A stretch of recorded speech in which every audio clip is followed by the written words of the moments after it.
off with a simple question. What are the 2 top polluters in the world? Have you got your answer? The biggest polluter in the world is oil, and I'm sure that lots of you got that one, or at least you got close to it. And the second top polluter is fashion. That's right, fashion is the world's second biggest polluter after oil. When I found this out, it absolutely blew my mind, and I could not believe that it was actually true. Hello and welcome back to my channel. Today's video is all about fast fashion and how we can shop differently in order to help the planet. So this is the first video of a 4-part series that I'm doing for the month of April in honor of Earth Day, which I'm sure all of you know is the 22nd of April. So we're kicking off week 1 with fashion and its dirty little secret.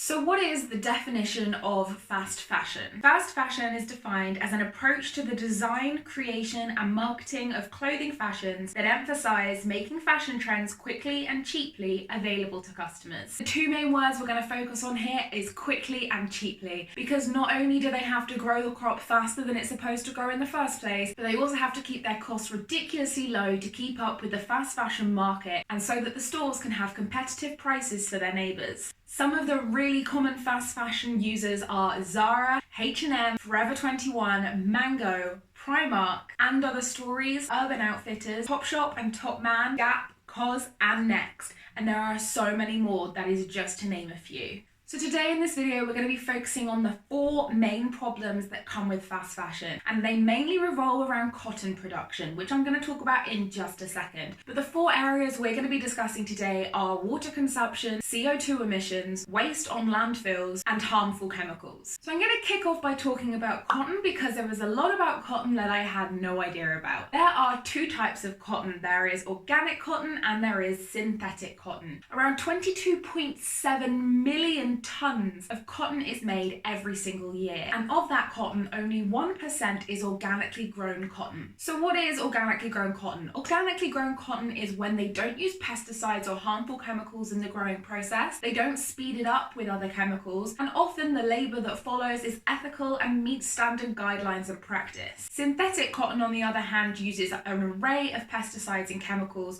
which are harmful to the farmers and workers, bad for the water supply, and terrible for the soil. Not only that, but they grow in the same soil over and over, which degrades its nutrients, which leads to poor crops being grown in this soil. Synthetic cotton, when it's turned into yarn, normally is grey and rough, and it has to be treated with heat and dangerous chemicals and bleached in order to make it fluffy and white. Now, fashion obviously uses other materials such as polyester and synthetic materials, but in case you guys didn't know, because I definitely didn't know this, synthetic polyester is made from fossil fuels. It's literally made from oil and coal. So not only is that a massive CO2 emission, but it's also really gross. You're basically putting the same thing on your skin, your largest organ in your body, as you would put in your car, in your fire, in a jet plane. And let's be honest, we try and avoid harmful chemicals on our skin, so putting a t-shirt on your back that's made of synthetic materials is just as bad. Synthetic cotton isn't the easiest thing to grow, and in order for this to take place, they need to do it in a country where there are low environmental regulations. So most of the shops that I mentioned earlier, Zara, H&M, will hire contracting companies, and they will work out of places like Africa, Bangladesh, and they will grow the cotton there where the environmental regulations are nowhere near as high as they are in the UK, the US, and the rest of Europe. But they have to do this because they have to keep the clothing cheap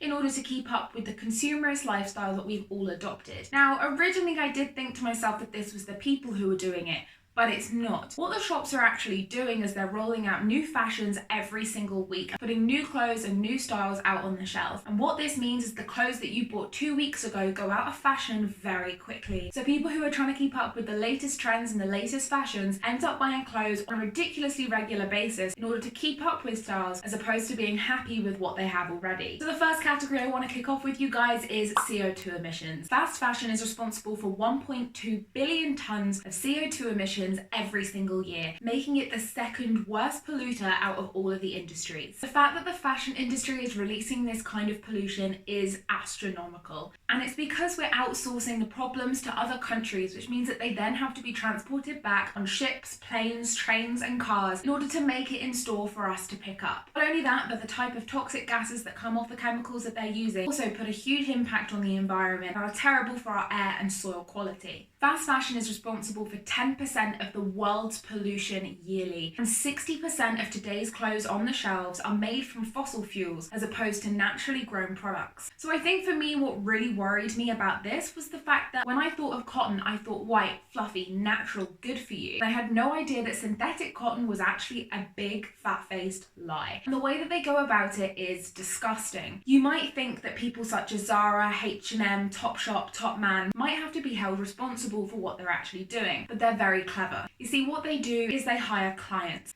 such as factories in other countries with low safety regulations, and therefore they don't have to accept any of the responsibility for any of the goings on within those factories. That means that there's slave labor going on, underpaid work, massive amounts of workplace injury, and seriously risky conditions to the farmers, and none of these stores have to take responsibility for the negative effects that it's having. That to me is so disgusting, because it's not like the people in the top of Mango and other stories don't know what's going on. They know where this cotton is coming from because they're the people who is organising the shipping to get it back to their store. They're the people rolling out 5 new designs a week in order to keep fashion trends moving, to put you out of fashion, force you back into the store to buy more. And do you know why that is? Because it's amazing for their profit margins. They manage to do this at a fraction of the cost that it should be, because they know that if the company were to turn them down, they can just contract a different company. The second thing I want to talk to you guys about is the harmful chemicals in the process. So we're going to break this down into 2 sections. First off, we're going to talk about the farmers who grow the cotton in the field for synthetic cotton, and then we're going to talk about the workplace industry. So the factories that weave the yarn, turn it into t-shirts and sew it. So the clothes produced by the fast fashion industry use about 3,500 chemicals in the growing and dyeing of their cotton. The pesticides that are being used that the farmers breathe in every day have been proven to cause cancer,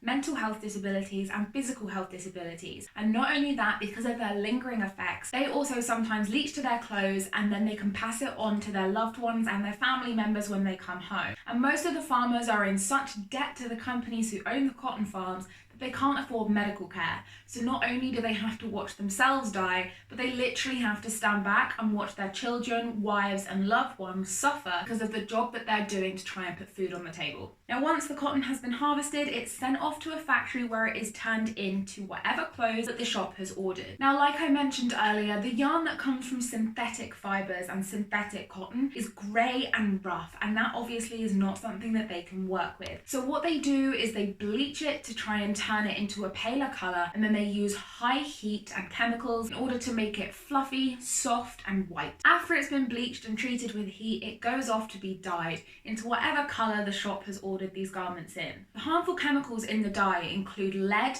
mercury, and chromium, and they are just 3 of the 3,500 harmful chemicals. These workers in the factories can then go on to develop respiratory disorders from the harmful chemicals. And if you're watching this and a small voice inside your head is saying that that's a problem on the other side of the world, think about this. Around 10 to 15% of those poisonous dyes do not bind to the synthetic cotton, and they end up being siphoned off into water supplies, which then makes its way into our oceans and our waterways. So we are drinking it, it's killing wildlife, but the fish that do survive that drink it, we probably are then eating. So it is having a massive effect worldwide on absolutely everybody.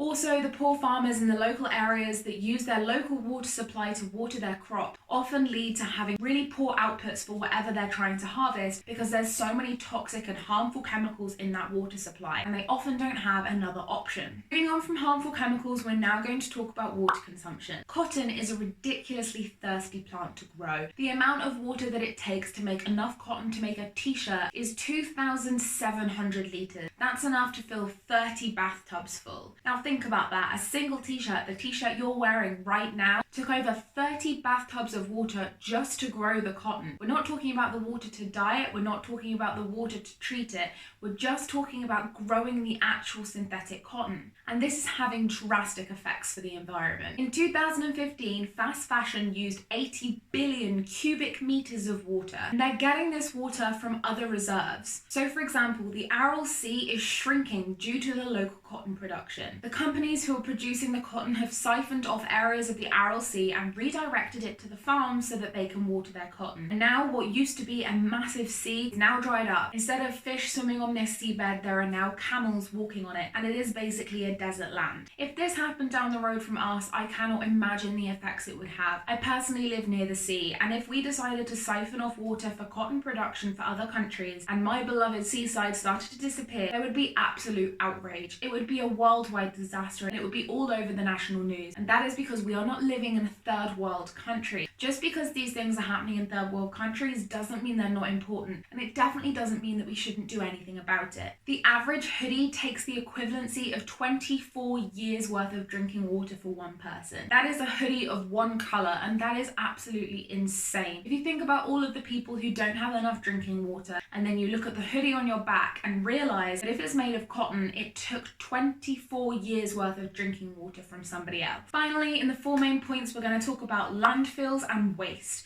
Now this one in particular, I put at the end because it's the end of the life cycle for that garment. If it hasn't been donated, it is going to end up on a landfill. And the amount that we're throwing out is astronomically bad. Fast fashion is responsible for 20% of global waste, and 85% of textiles end up on a landfill.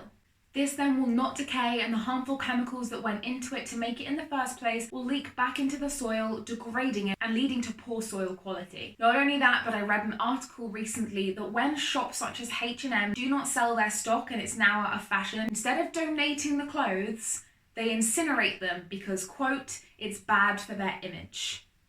What?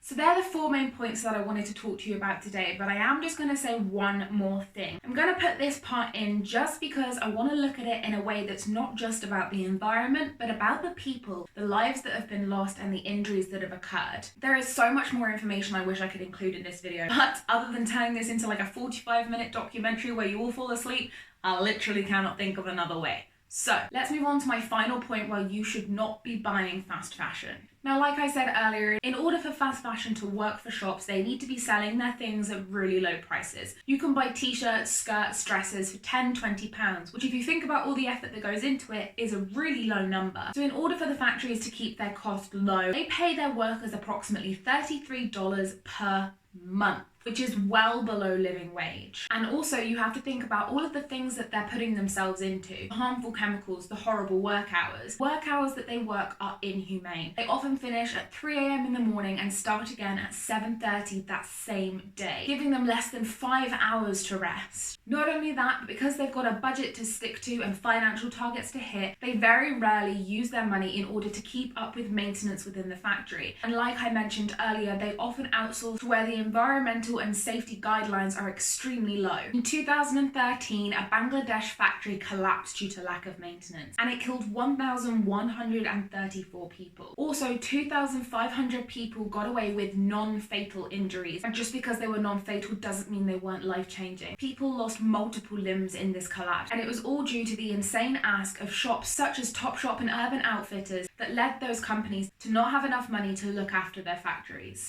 Alongside factories collapsing due to lack of maintenance, the actual working conditions within these factories are appalling. Lots of women face sexual harassment, and they also have no maternity leave. They're often at risk at things like respiratory diseases from the chemicals that they're forced to work with. They can also go deaf from the noise exposure from the machines. And loss of limbs is a very common occurrence due to the lack of maintenance on their equipment. And if you don't stop buying fast fashion for the environment, think about the kind of conditions that these workers, these farmers, and the families of these people have to go through. So, what can we do to make a difference? The first thing I want to say is start small. Like I've mentioned a million times before, it's all about starting small, achievable goals in order to build up to bigger ones. If you want to know how to form new habits, you can click up on my video just up there. That will help you in order to reduce your consumerist lifestyle. Not only that, but you have to admit that you're not perfect. I'm not expecting everybody watching this video to never buy from these shops again, but I am hoping that you buy much less frequently, and also that you start looking at other companies. There are companies out there that use sustainable ways of growing their cotton and making their materials, and often they use recycled cotton as well, which is a brilliant way to reuse and therefore not end up on landfill. In spirit of this video, I am wearing something that I did with a clothes swap with one of my friends. This is one of the best things I think you can do because it is so much fun, and whatever's left left over, donate to either Goodwill or a charity shop. And then in order for this cycle to keep going, next time you need something, a new shirt, a new top, or if you really want to buy something just because you are emotionally feeling like you need it, why not drop into a charity shop and see what you can get?